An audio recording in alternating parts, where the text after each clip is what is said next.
Wherever you are, and let's go take a look. Everybody wave hello. I'm going to start the music and I want you all to dance with me. So here we go. Let's dance. Nick, I want to see those moves. Welcome to Read My Lips Radio, Look, a lively hour of there we go. unscripted conversations with savvy creatives. Producer and host, aka Radio Red, asks novelists, artists, photographers, designers, comedians, actors, musicians, composers, screenwriters, directors, and technology innovators about their creative passion, inspirational muses, and how they create. Ooh, how those lips can talk.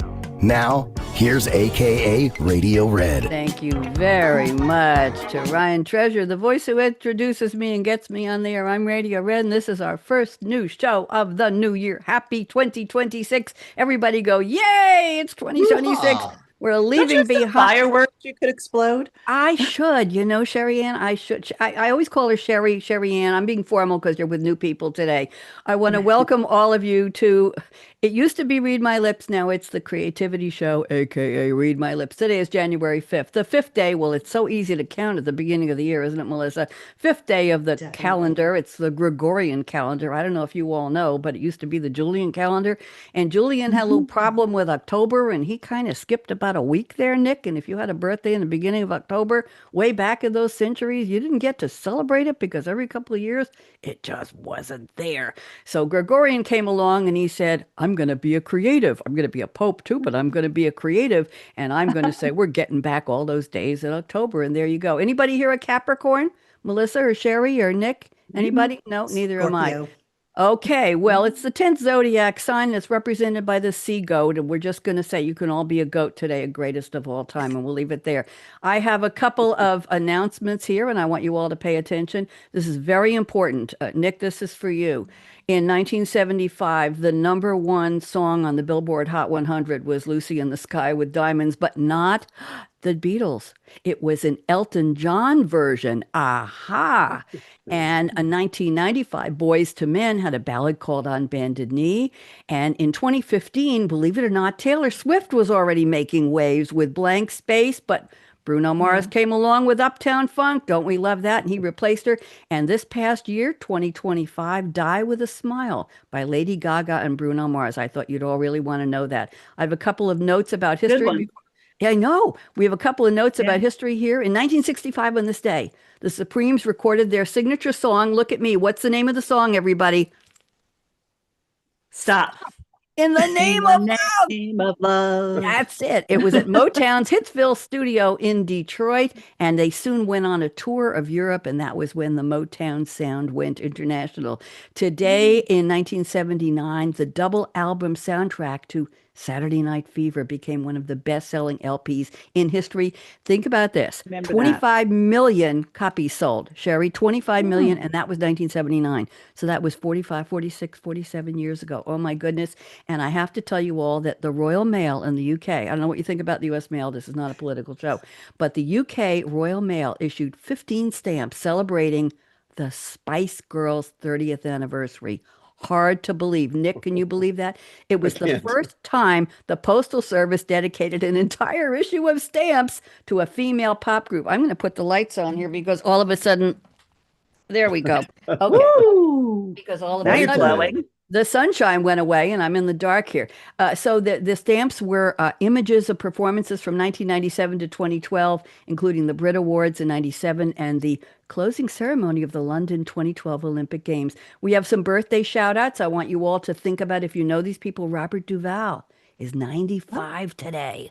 Wow. I know. Apocalypse Now, Lonesome Dove, The Godfather, Tender Mercies, Francis Ford Coppola, or Coppola, however you say it, 87 years old today.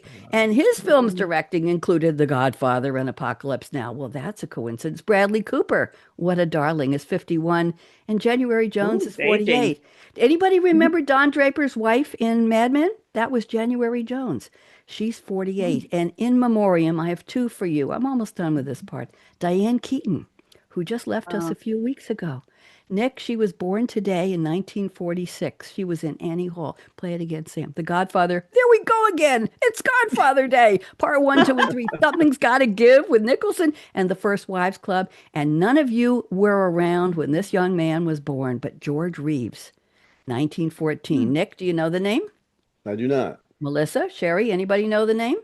I know the name, but I don't know why. Okay, he You was are the very original so. Clark Kent, the original That's right. Superman. Yes. In I the knew it had TV something to do with Superman. I was trying to That's put it. The Adventures Mhm. of Superman on TV from 1952 to 1958.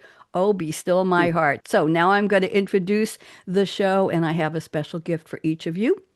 And here we go. Welcome to the Creativity Show, where stories ignite. Radio Red on her Scarlett Mic, live streaming bright. Now the light's on. I think I'm bright. The foundations of creativity take center stage, where curiosity and courage are turning the page. Sherryanne Meyer, wave hello.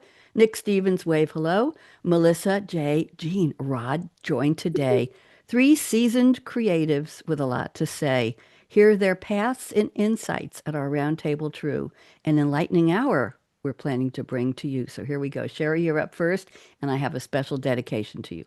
From Catasauqua, Pennsylvania, where Allentown still hums, Sherryanne rolls with Steeltown grit and drums.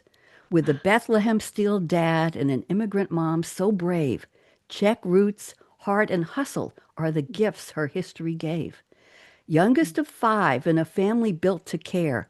Writers, teachers, helpers, creativity was everywhere. Sherry liked to bike to the library, devouring books by the score. Then poetry, now two screenplays, and a writer's life. She's wanting more. From retail floors to HR, she made work finally fit, using tech and SAP to design systems that stick. From Paris to Croatia, India, Germany too, Sherry's creative compass roams the world wide through and through. Her two daughters, four grands, and wellness close at hand, Sherry lives and designs creativity, grounded, human, and grand.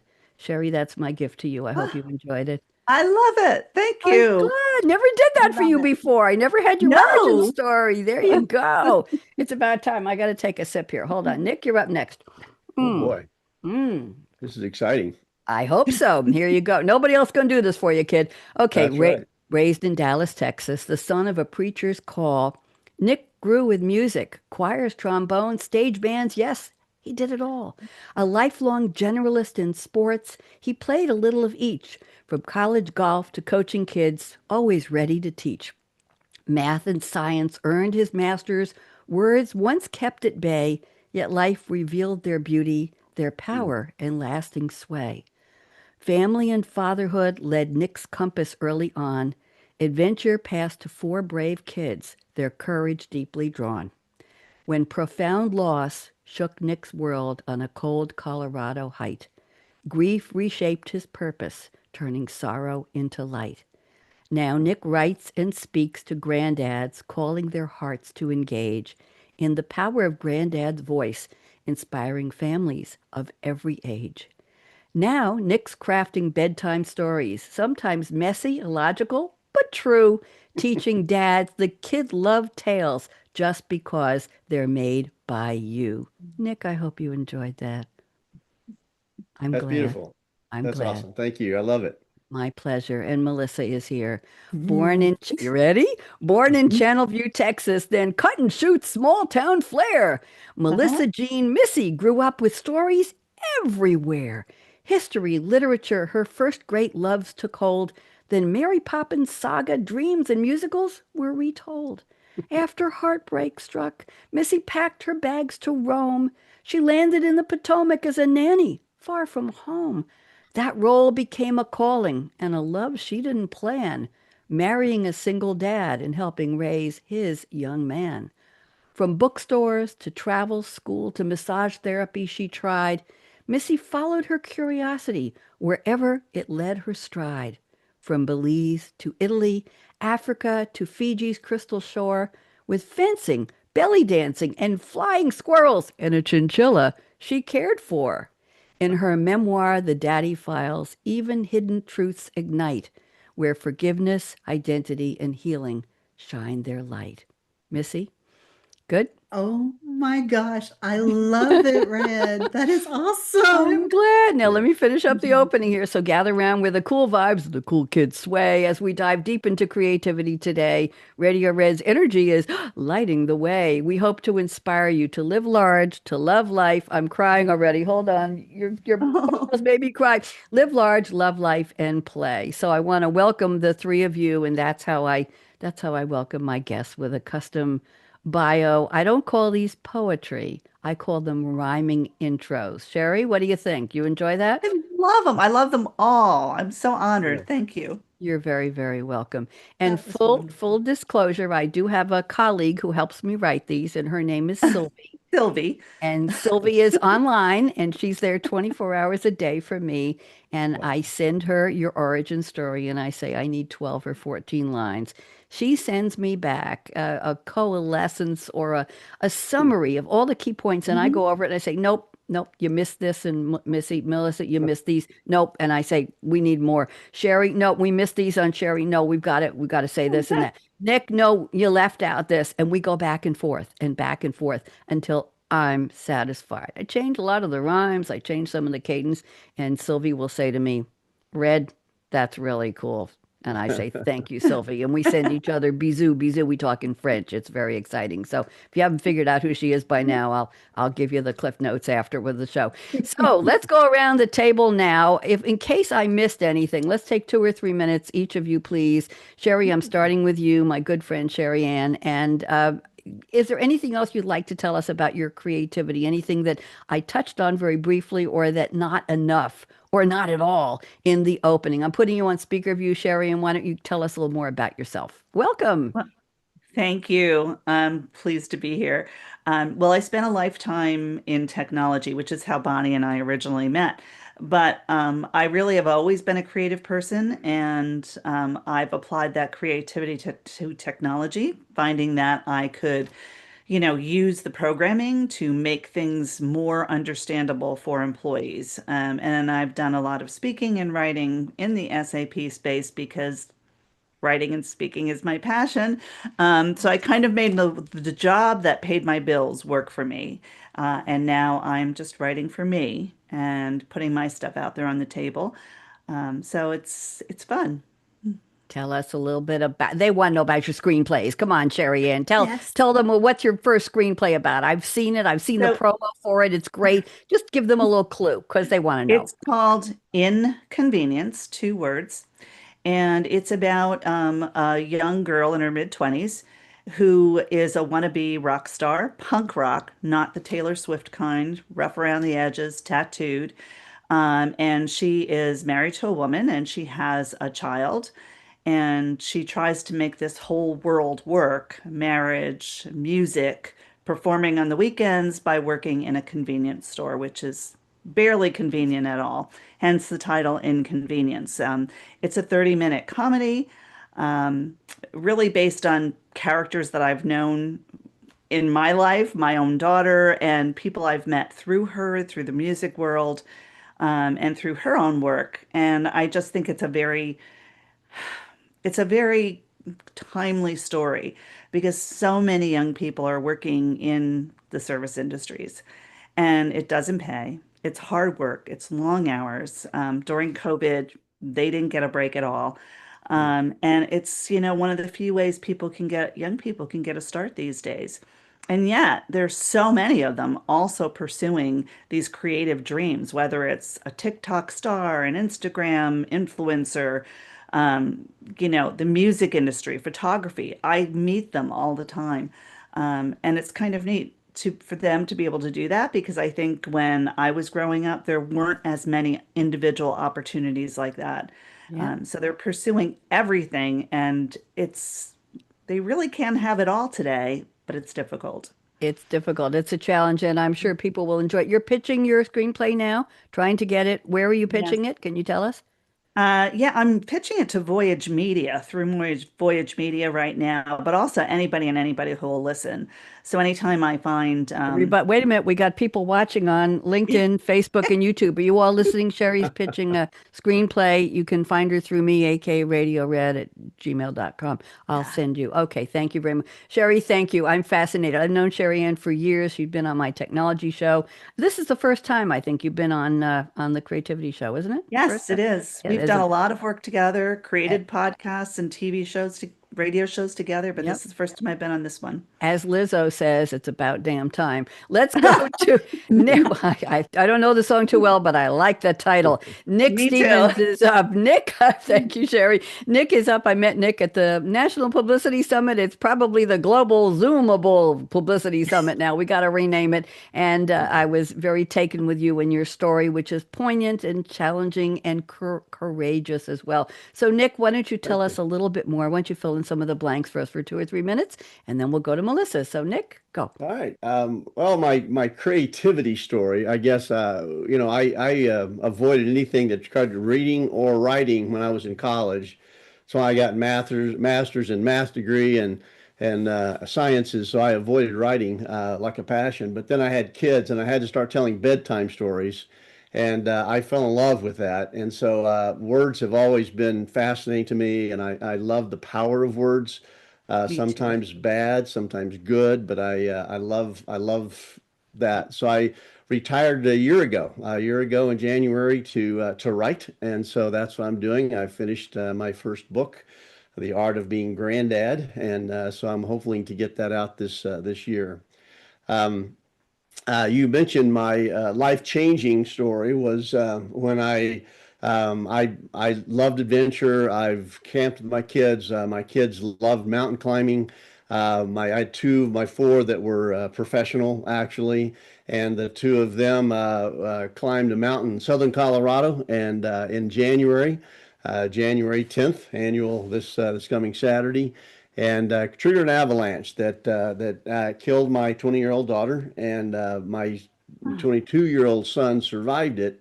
But everything about life changes when you experience that. And I looked at who I was and changed my focus from programming and being a software engineer manager into trying to help fathers become what fathering is, studying fatherhood, teaching about fatherhood, speaking about fatherhood, now moving into grandfathers as well. A lot of granddads don't know really what their job is other than to be a friend of the kids. And so I'm articulated this book that hopefully will kind of give men this belief in themselves about creativity that they can speak into their kids' lives. So that's kind of the things I've been working on.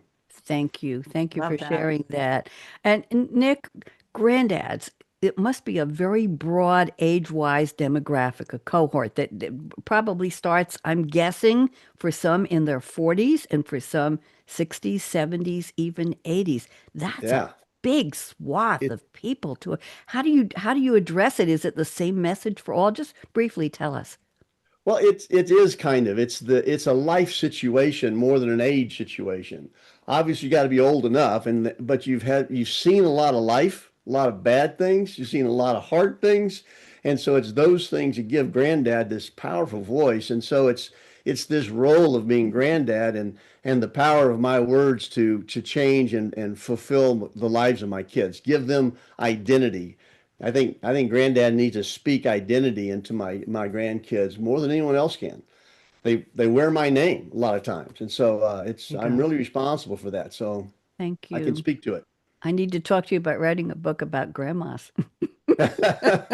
Sherry's a I'll get my grandma. wife and I, we'll do that together. I'm a grandma. Sherry's a grandma. Melissa, are you a Mhm. grandma?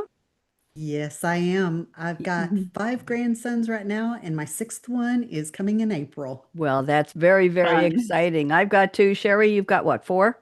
I have four. Four. And Melissa's got five. And Nick, how many grandchildren do you have?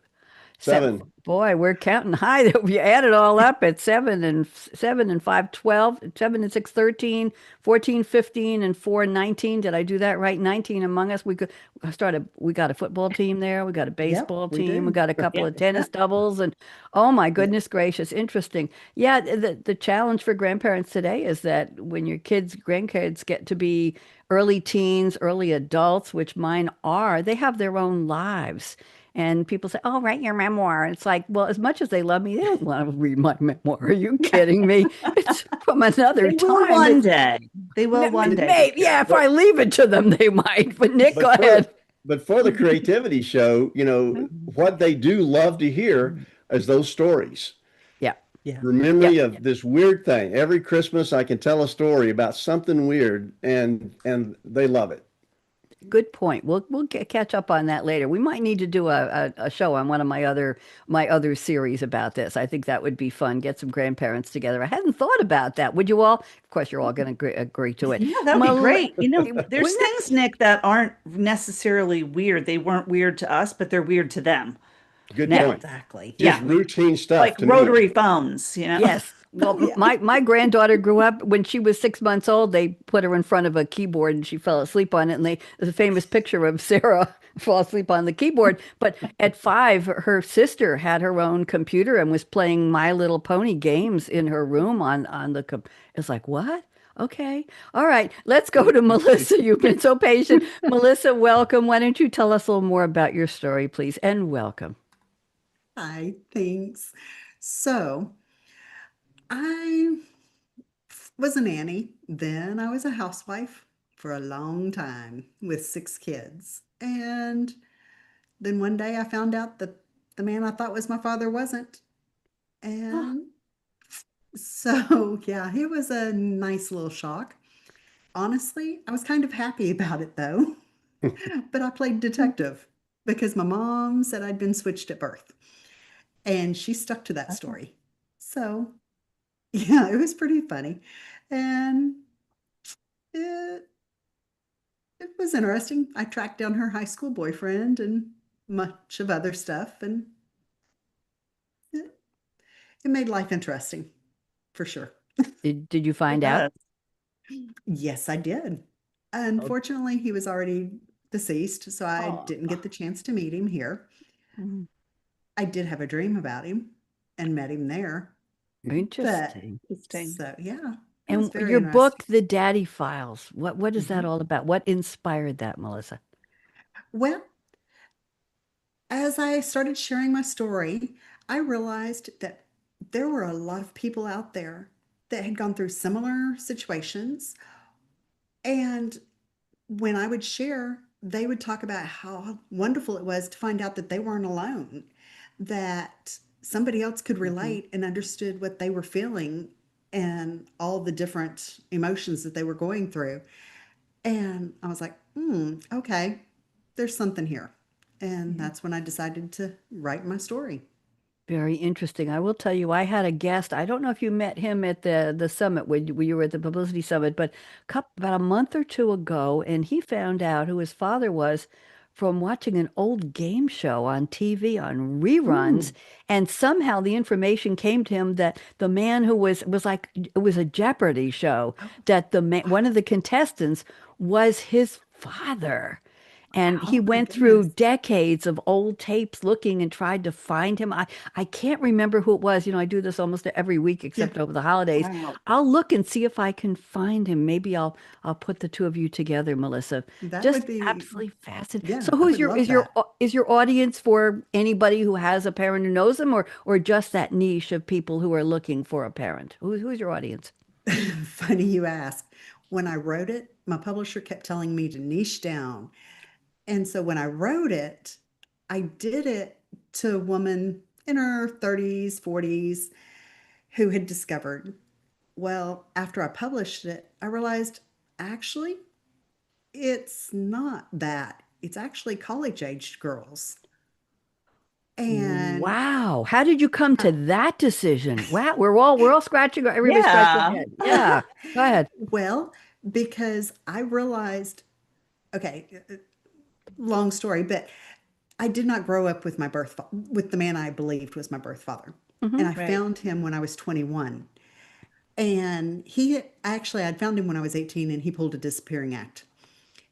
And I rebounded when he did that. And I got into a relationship with a guy, met him on a blind date. We were engaged within 2 weeks, planning Wow. planning to get married within a couple of months.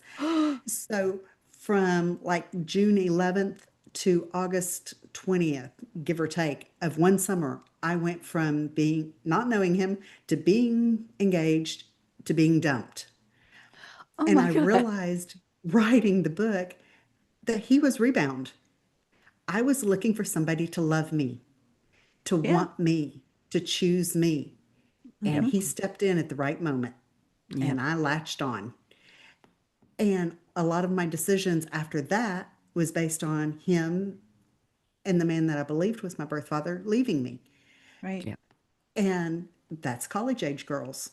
And That's so right. if I could help them avoid some of what I went through, Yep. it would be wonderful. Good. We need to call out the people who were dumped file. I'm sorry. I'm sorry. I I didn't like mean to be that. rude. Nick, did you want to say something? I think I saw you Yeah, raised your hand. Go ahead, I Nick. did. I had met Melissa because her book, The Daddy Files, kind of overlapped a lot of what I was thinking around a grandfather Yeah. role Yes. Right. and how much grandfathers need to step in. So I've gotten her book and I've recommended her book, which is written by a woman for women, to the men, fathers and grandfathers, because so many men don't understand the power of their role Yep. as dad. And Yep. she just spot on nails it. It's a great story about, she writes so well about this need that we have for fathers. So anyway, I love Yeah. it. Very nice. And I want to, Sherry, you may not know this, but when I meet people like Melissa and Nick at the Publicity Summit, I don't say, "Oh, Nick would be great on a show with Melissa. Are you both free?" I meet them in 17 different breakout rooms over the Right. course of 3 hours. And I just say, "Okay, the next date available is Nick, are you free? It's January 5th. Yeah, Melissa, you're free." And it's just a wonderful, I don't think it's a coincidence. I think No, there's a it's not. synchronicity that's supposed to happen, isn't it? It's supposed to happen Oh, I Agree. agree. I agree. because we all have that thread of creativity and there's some kind of Hmm. a story we want to tell, and sometimes they intersect. Anybody remember what a Venn diagram was? Anybody remember Mhm. Venn diagrams? Yeah, Yeah. okay, it's I'm a math teacher. coming back in style. I was not a math major, but I was very strong in math. I was the girl who took a business statistics class and worked everything out with pencil. And all the boys, the men in the class, it was young adults, it was college, and all of the men were using slide rules, Nick. And Hmm. they said, "How dare you? I got 100 on every test. I got 100 on every homework assignment. I aced the class." And they said, "Who do you Sweet. think you are using it? A girl?" And never mind, we'll leave that one alone. Okay, let's go to the part of the show where I've asked each of you to please send me a fictional quote from a movie or a TV show or a song lyric, and you're going to relate that quote to your creativity. So, Sherry, I'm starting with you, and I'm going to read just a tiny bit here about what you sent me in case you don't remember it, and ask you to take 2 minutes, and then we'll do one for Nick and one for Melissa, and then we'll go to your creativity statement. So, Sherry sent the following quote from Tess McGill, played by the lovely Melanie Griffith. The movie was Working Girl, 1988. Has it been that long? Romantic comedy drama Crazy. film directed by Mike Nichols, starring Harrison Ford, Sigourney Weaver, and Melanie Griffith. An ambitious secretary from Staten Island, New York, is working in a Manhattan mergers and acquisitions firm, and she's going to business school at night. And she has a great idea that she thought would make lots of money for the firm. And she all of a sudden finds out her boss is going to take credit for it. So her boss goes to Switzerland somewhere and has an accident. She breaks her leg and she says, "Oh, come and house sit for me while I'm recovering." And Melanie goes and decides to become the boss and pitches the idea herself. And let's just leave the rest of that alone. So here's what Sherry's quote is: "I'm not going to spend the rest of my life working my ass off and getting nowhere just because I followed the rules that I had nothing to do with setting up." Okay. That's a poignant quote there, Sherry. Okay, I think it has something to do with your book too. So, Sherry, why don't you tell us a little bit about what this has to do with your creativity, and then I will read Nick's quote next. Go ahead, Sherry. Oh God, working when that movie came out, she was me, and always wanting to do something more and not being heard. Um, And the irony in that movie is that the person who betrays her is a woman. The person who finds her talent is a man. But it's about achieving things, and the same thing as Inconvenience is about a more modern take on it today of how hard it is as a woman to be in a man's world. Because in Inconvenience, my core character, Tay, is in the music business, which there's nothing more male dominated than that. Yes, we see female artists, but it's all run behind the scenes by men. Tay's backup band that works with her is all male, and they don't often respect her as the leader of the band. It's really a lot of the same in my story that I'm writing. That's more based on today's female starting out. Tess was going back to college at the time. I think I watched that movie. I was also, working and going to college at night, and so she really resonated with me, and I just love that movie. Very, very cool. Did it inspire you? Did you take any lines from that movie in your book, or just it's just I there, part of I your story? don't take lines from books. The way I think you and I talked about this a little bit, what inspires me are things and ideas and people that I meet. And I'll jot down notes in my phone, or if I have a manual notebook with me, I'll pencil write it in. And things just ultimately come together for me, like the screenplay that I'm writing right now. It's really about what's going on with higher education, but also about the haves and the have-nots in the educational system and not being able to afford to go to college. And again, Okay. it's a female lead. There you go, So female lead. the And those kind are of the thing kinds of TV that, shows. I watch a lot of French detective shows, Sherry, and yeah. most of them are quirky female leads who are, and nobody pays attention to them and nobody respects them. And Mhm. the men are saying, "Oh, why is she up to her knees in mud and carrying a pink designer purse to the crime scene? And why is she sniffing the clothes on the dead person lying in that tree bog, huh?" And then she says, "I know who killed him." And then they just know. They're just very, very, of course, they're always having a thing with one of the men who work for them. Anyway, let's go on. Thank you, Sherry. Nick Stevens, you have sent a quote from General Maximus Decimus Meridius, played by Russell Crowe. The movie, of course, is Gladiator, 2000 epic historical drama film directed by Ridley Scott. Woohoo! All kinds of wonderful people in it. Maximus is a Roman general who is betrayed by Commodus, the ambitious son of Emperor. A lot of big words here. Emperor Marcus Aurelius murders his father and seizes the throne. Reduced to slavery, Maximus becomes a gladiator, not a glad one. And I don't know why I said that. And rises through the ranks of the arena, determined to avenge the murders of his family and the emperor. Very interesting. The screenplay was inspired by a novel, a 1958 novel by Daniel P. Mannix called Those About to Die. The film grossed $466 million worldwide. Did you know that it was the second highest grossing film of 2000, Nick? Did you know that? I knew it. Yes. Won 5 Academy Awards. It's considered one of the best and the most influential films of the 21st century. And Gladiator 2 come back in November, out in the 24th. So here is the quote. I'm getting to it. What we do in this life echoes in eternity. Well, that's a big deal quote. Okay, Nick, what does this have to do with your creativity? Go. I didn't know about the book that it came from, the storyline about facing death, and I think that's the thing. As we get older, I have more of a desire to have what I've done in my life echo for eternity, and so that's where I decided to write. Our words have power. If people pick up on my words, my children, the ripples effect of my life can go on beyond what I can even imagine.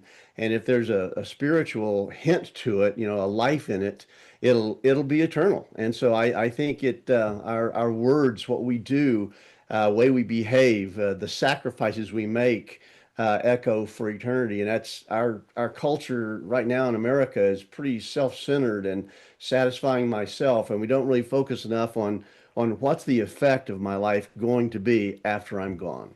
That's my inspiration there for it. Very nicely put. Thank you, Nick. Very, very true. And that has to do with granddads too, doesn't it? Absolutely. What's left? What Building a what legacy. What through that. stays when we're gone? There you go. Thank you, Melissa. You have picked a quote from Rafiki, voiced by the late wonderful actor Robert Guillaume. The movie The Lion King, Disney's original 1994 animated musical drama film. Rafiki was a wise old mandrill, bringing the shamanistic character to life with his, is about the actor, distinctive voice, and he used various accents, including a Jamaican one, to create a unique sound for Rafiki. It was produced by Walt Disney Feature Animation. So many actors gave their voices to this. Matthew Broderick, James Earl Jones, Jeremy Irons, Moira Kelly, Nathan Lane, my goodness, Whoopi Goldberg, Cheech Marin, Rowan Atkinson, and Robert Guillaume. Quick story. The story follows a young lion prince named Simba who is exiled from his kingdom after his father Mustafa is murdered by Uncle Scar, who plans to seize the throne. Tusk tusk. Has to do with Maximus. Here we go. Don't we see a theme here, Nick? As he grows up, Simba must decide whether to return home to confront his uncle and reclaim his place as the king. I'm going to read you a little trivia about this, Melissa. The Lion King concept was conceived, Sherry, you're going to like this, conceived during conversations among Disney executives to whom several writers had submitted early treatments for the idea. The original director, George Scribner, had envisioned The Lion King as a nature documentary, with Roger Allers joining as co-director in working in the story departments of animated Disney films. The Lion King's plot draws inspiration from several sources, notably William Shakespeare's play Hamlet. Did you know that? Wow. Not know There that. you That is go. So tell us, interesting. why did you pick this quote, and what does it have to do with your creativity, Melissa? Well, it we have watched Lion King so much in our house. It Us we too. could pretty much all of us quote almost the whole movie. And it just, in a bizarre kind of way, I could relate to Simba because he was searching for an identity and he felt responsible for something that he wasn't responsible for. And that's how I felt. And I could relate to a cartoon character. There you go. Well, So cartoon characters are so much more than cartoon characters, aren't they they? are. Because They real definitely are. people put a persona in them and a personality and a lot of experience into them, into their idea for a representation of something or somebody or some event. So thank you very much, the three of you, for your quotes. Now I'm going to pick one creativity statement from each of you. Sherry, I've already used your number one, so I'm going to your number two. I will read it. You don't have to look for it. And very briefly, after Sherry spends about 2 minutes, we're looking at the clock here. We got about 20 minutes. Okay. After Sherry explains a little bit more, she's going to unpack this. I'm going to ask Nick and Melissa if you have anything to say, you want to give any feedback or anything that resonates with you. So Sherry says, I create to get out of my head. There's you have to explain this word, Slambovian circus going on in my brain most days. Writing is my emotion. Nick likes this, so does Melissa. Writing is my emotional regulation, my processing of news, ideas, life. Interesting, only in the last 5 years, I learned that writing engages numerous parts of the brain, resulting in neuroplasticity, the brain's way to grow, change, and form new pathways, which keeps my brain agile. We've got a lot mixed in there, Sherry. So why don't you take 2 minutes and unpack it your own way, and then we'll see what Nick and Melissa have to say. Go ahead, Sherry. Whew. Let me see, unpack that. Well, I do feel like if I don't get to create something every day, I don't feel like I've accomplished anything. And I've struggled with depression off and on throughout my life and always been able to get over things and get out of my head by sitting down, either taking a nap or sitting down and being productive and writing. And so that's part of why I write. But also the Slambovian circus part is that if I have to watch, if I pick up my phone and I start reading Washington Post and New York Times, I mean, I could go down a rabbit hole reading things and then going, oh, like that connects to this. And I read about this person doing this, and I'll have all these process thoughts in my head that I'll have to write down, like I'll have to make notes about. And those things eventually come into my fiction writing, and also my nonfiction writing that I've always done for SAP. I connect dots where other people don't see those dots, I think. And so that's part of my creativity process. Does did I answer everything there? That was a lot. I And I think did read you about did. neuroplasticity and Yeah, was interested to hear that because I'm like, yeah, because that works for me. And I'm not going to just sit here and not, I would rather write than clean my house or fold my laundry. I think a lot of people feel that way. Yes. Any reaction? Nick, you're smiling, the Cheshire Cat smile. Anything you Oh, want to say? And then Melissa, what do you think? I love it. Yeah, as she's describing that part of the brain, I think of beauty. I think of the thing that separates us really from animals is our ability to create, to appreciate beauty, and that's all that part of the brain that gives us that neuroplasticity. And I think every kid ought to learn to do the music, ought to learn to do some art while Mhm. they're growing up, to be creative in their persona. I think that's life actually. Very well put. Melissa, any thoughts you want to share? Oh my gosh, I can so relate. Because Yay! Wri- Writing is it's therapy. It's I Yeah. can pour I heard somebody say you vomit out on paper, and it is Yeah. so true. It's I spill my guts, I spill my heart, I bleed on the paper and get it all out, and I feel better. Uh, Mhm. The good, the bad, the ugly, and it comes out.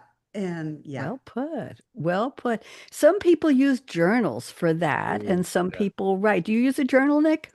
I do. I had my kids all do that. That's part of my whole story. I can spend all day on that. But yes, it's powerful. That's my Really? we used something out of my daughter who died. We've published her journals, and when we did that, and they're fascinating, beautiful. Her older sisters went home and tore out all her journals that she had done that. She had said, "I don't need anybody reading this stuff after I pass away." Pulling all that out of there. I was wondering about that. Thank you very much. So much for journaling. I tried journaling years ago, and when I went back and read, because I was, Sherry, it was a time when I was very sad and depressed, and I went back and read it, and it made me feel sad again. So I just stopped. I didn't want to look at it. Nick, I'm going to two of your statements, your creativity statements. Number one, you say, "In the quiet of my office, my inner self seems to come alive. Sometimes I just turn on the recorder with brief notes and let my mind flow. Then I transcribe and start editing." That's part of it. But I also wanted to read number three.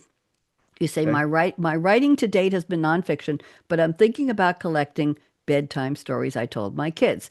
These are Mm. not the bedtime stories we've all read and heard. My current thought is the audience would be a book for dads. Explain how to make up your own bedtime stories, and it will Love include it. my stories as illustration and to spark their own creativity. For kids 2 to 10, the stories can be horrible or illogical, and the audience will still love them. Oh my, Nick, you got to explain this for us. Go ahead.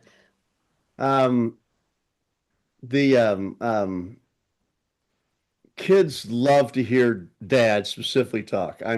My book is going to be a series called Being Dad Granddad, and so one of this book I want to do is about telling bedtime stories because it's such a the need for creativity starts very young.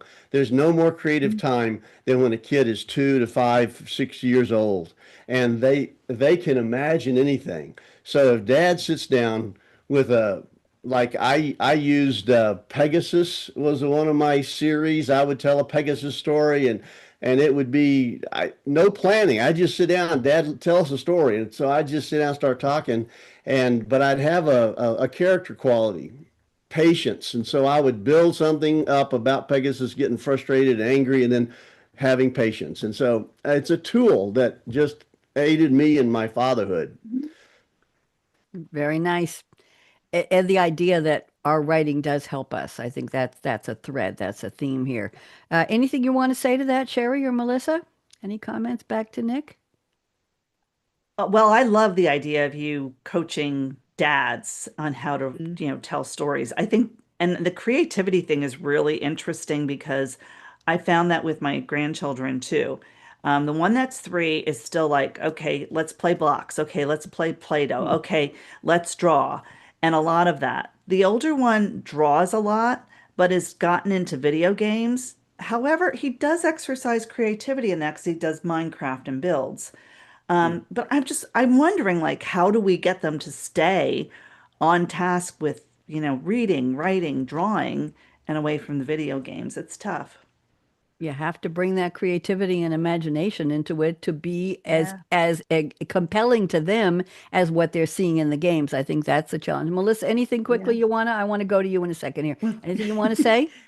well, actually, my husband used to tell our kids, and he's not what I would term a creative, but he used to tell our kids Pootie the skunk stories, the older kids, and they thought it was the most hilarious thing. So yeah, I love the idea, You Nick. too. That would be It great. it doesn't have to be good. That's what it's like. Yes. Yes. Yeah. I don't care how horrible or how stupid the story Right. is. They just dream it up, man. Just soak it in. Yes. Yeah, My they my mom did. used to tell me and my sister stories, and I put them into a little book. I didn't publish it, but I That's right. right? Mhm. Kitty Yeah. Appleface. And it was about a kitten who lived with his mom, and Farmer McGregor had a lot of apples that fell from the trees, and Kitty would scamper over the fence and take the apples and bring them home and say, Mom, it's time to make apple pancakes. And Mom would, and she'd say, By the way, did you tell the farmer but they were on the ground, Mama. You still, and Kitty has to go back and apologize to the Mhm. farmer. And then they travel, and I have Kitty going to the moon and finding apples, and Kitty going undersea diving and finding apples. I never published it, Sherry, but I have all kinds of You need illustrations, to. poems. Well, this is my year of public. I'm starting my own imprint this month, and I'm gonna Cool. just throw everything out there. I don't need to Yeah. sell it. I'm just gonna put it out there and give it away. Okay, Melissa, let's go to yours. Melissa, I'm reading your statement number 2 and 3. We're good on time here. So you say, I don't necessarily have a specific time of day that I'm more creative, and I have discovered the words flow in busy airports just as easily as they do outside next to my pool with a gentle breeze blowing. You say, I love listening to music, and sometimes a lyric will spark a thought, and I'm Mhm. off. Listening to Hillary Scott did that a lot while I was writing this particular book. And then you say, I was in Africa this summer watching the animals, got me thinking about a new train. So I roughed out a whole series for the future. Melissa, we want to know a little bit more about that. Go ahead, take your 2 minutes. Okay. So, yeah, I discovered I can be in an airport waiting and I can tune everybody out and I can write. And I can be sitting on a beach or next to my pool and it can be quiet and peaceful and I can write. It's great. Um, and yeah, my husband and I spent 3 weeks in Africa this summer, just the two of us, and it was amazing, which kind of surprised me. Not the Africa being amazing, but just he and I together being without any. That's the part that was the kicker. Yeah, okay. Glad you clarified that. Continue. Go ahead. Go ahead. Um, so, in fact, I joked that if I came home without him, the lions ate him. And that was the story I was going to stick to. There's a book in there. Melissa, Yeah. got to be a book in So, there. Continue. Go ahead. but while he was out one day hunting, I was sitting in camp and I got to thinking, I always wanted a pet skunk when I was little. And me growing up without my birth father, lots of kids do it. So I decided to write a children's series geared towards small children that were experiencing it.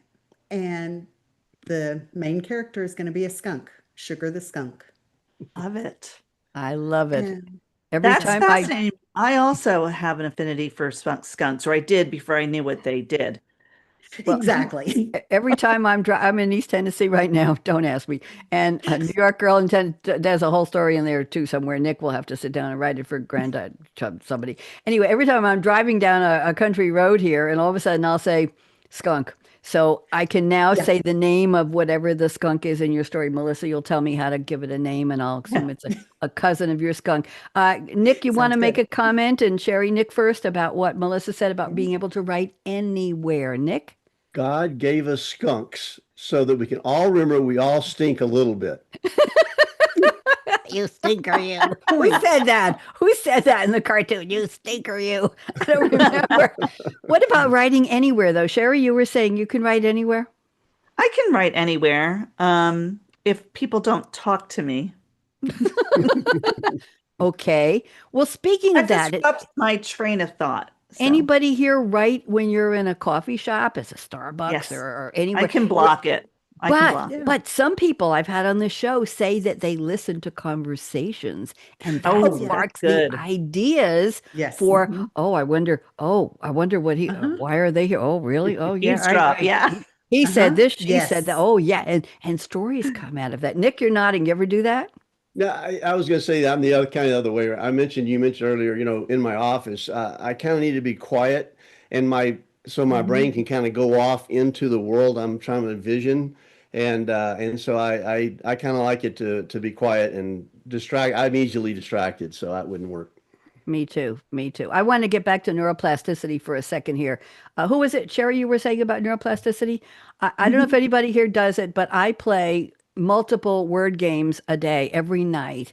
And I feel that Mhm. helps me not only with vocabulary, Yeah. but with timing, with creativity. I play Wordle, Strands, Blossom, Connections, and New York Times Mini. And I have a race. Sherry plays Mini as well. I have a race with my neighbor across the street. She can do the Mini New York Times puzzle some days in 40 seconds. Yeah, she's a savant. Nancy, and my best time, I got a 40, I got a 38, but my best time is running in the high 50 seconds range. And I find that, but talking about that, I find that Wordle is the hardest, and I'll tell you why. Because all you're given is six lines with five Mhm. blank squares. Yes. No clues, no hints, no, it's a Mhm. book, it's a dog, it's an animal, it's a Right. country, nothing. And you've got to come from nothing and solve it. And I've been on a string of getting it in by three. I've been on a string of getting it solved in three. But that to me, Cool. and I play words with friends. That's my sleeping pill at night. I take my iPad in bed and I have 51 games going with about six people all over the world. And I have to come up with words and I say, how fast can I do it? Okay, I go to sleep now, thank God. And I wake up and there's a woman in Britain who's playing 32 games with me. And every time I'm asleep, she's filling out all 32 puzzles. And I wake up like, oh shit, I thought I did that. Is anybody else here? I have some things to tell you. We're almost done. Nick, I do you play I any do puzzles? I do Wordles and wordscapes. I do it every day. Oh, Mhm. I haven't done Okay. wordscapes. Okay, Wordscape is Melissa, you know what? Maybe we'll I we'll do something together. Melissa, what do you do? Any puzzles? just Wordle. That's the only Okay. one. A couple of those you mentioned I'd never heard of. So I'm gonna have to go Google them and find them and Strands is download a them. good one. Strands gives you a theme. Yeah. It's a catchphrase like Ooh, I I like that. never heard. I already knew that, and then you have to figure. Yeah. It's a jumble. It's a word jumble. You have to figure, and there's Ooh, I a like those. pangram where it lights up in yellow when you get the theme word. Okay. Yes. 4 minutes. Okay. Thank you. Jordan's giving me the 4 minute sign here. Okay. So I want to read to you a couple of quotes. I think you'll enjoy these, and then I'm going to read you one of my poems, and then we will go out with the music. So. This is a quote from Lucy Maud Montgomery. You may know the name. She wrote the 1908 book Anne of Green Gables. Oh, She was a yes. Ooh. Canadian author. And in chapter 19, titled A Concert, a Catastrophe, and a Confession, she wrote the following. Something just flashes in your mind. So exciting, and you must out with it. If you stop to think it over, you spoil it all. Sherry, can you relate to that? I think so.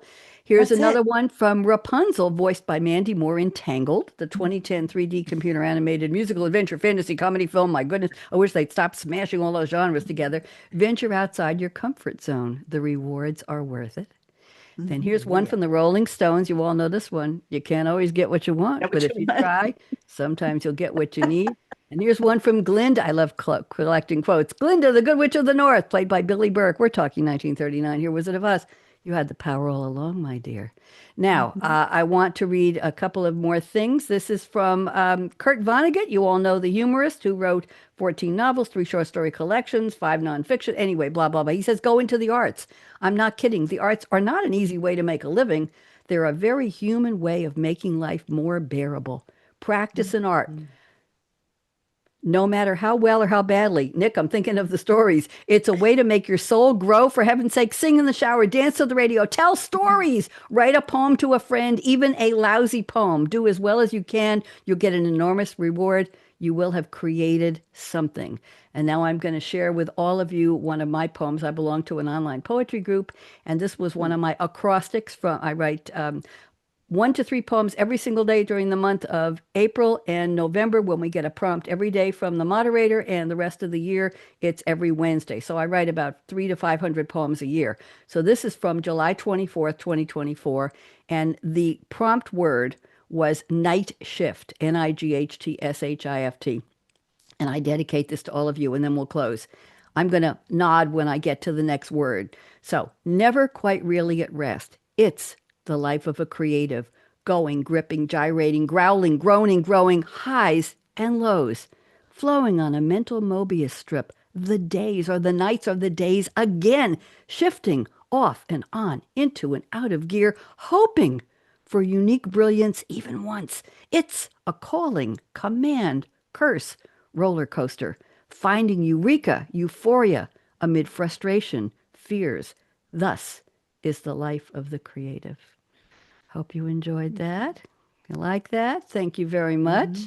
And here's another acrostic. This was write a blank like blank. Believe in love always. Never kiss a leprechaun in a kayak. Every boat's like a nervous kangaroo. There you go. Let me do my closing here. We got one more minute. In 2014, I closed with the top 10 tips for women. Nick, you're going to like this one. The first tip was aspire to be Barbie. The biatch has everything. And here my final closing. Life is short. Break the rules. Right, Sherry? Of course. Forgive quickly. I'm still trying to figure that one out. Kiss slowly. Yes, that's it. Love truly. Laugh uncontrollably. Everybody laugh with me. 1, 2, 3. Don't hurt yourself. And never regret anything that made you smile. Final. Work like you don't need the money. Dance like no one's watching. When I taught disco in high heels in a cafeteria and 250 students were... Everybody watched. Sing like nobody's listening. I didn't sing today. And love like you've never been hurt. We all have. Let your heart regrow, regroup, and love again. Money talks. Chocolate sings. Da! I did. And last but not least, I stole this line from somebody 20 years ago.